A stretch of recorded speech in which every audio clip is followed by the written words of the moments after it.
রাজধানীর শাহবাগে ছাত্রদল ও ছাত্র শিবিরের মধ্যে ধাওয়া পাল্টা ধাওয়ার ঘটনা ঘটেছে। পরিস্থিতি উত্তপ্ত হয়ে উঠলে এক পর্যায়ে শাহবাগ থানার ভেতরে ঢুকে ডাকসু সাহিত্য ও সংস্কৃতি বিষয়ক সম্পাদক মুসাদ্দিকের ওপর হামলার অভিযোগ উঠেছে। বৃহস্পতিবার সন্ধ্যায় এই ঘটনা ঘটে। সংঘর্ষের সময় ঢাকা বিশ্ববিদ্যালয় কেন্দ্রীয় ছাত্র সংসদের আরেক নেতা এবি জুবায়েরও থানার ভেতরে আটকা পড়েন। এদিকে ক্যাম্পাসে গুপ্ত রাজনীতি ও জাইমা রহমানকে কটূক্তির প্রতিবাদে বিকেল থেকেই শাহবাগ এলাকায় অবস্থান নেন ছাত্রদলের নেতাকর্মীরা। পরে এবি জুবায়ের ও মুসাদ্দিকের নেতৃত্বে ছাত্র শিবিরের কর্মীরা ঘটনাস্থলে এলে দুই পক্ষের মধ্যে উত্তেজনা ছড়িয়ে পড়ে এবং শুরু হয় ধাওয়া পাল্টা ধাওয়া। সংঘর্ষের এক পর্যায়ে হামলার মুখে পড়ে মুসাদ্দিক ও জুবায়ের শাহবাগ থানার ভেতরে আশ্রয় নেন।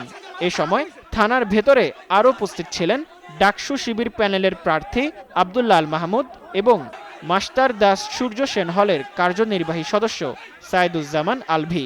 ঘটনার পর থানার বাইরে অবস্থান নিয়ে বিক্ষোভ করতে থাকেন ছাত্রদলের নেতাকর্মীরা। ফলে এলাকায় উত্তেজনা বিরাজ করছে।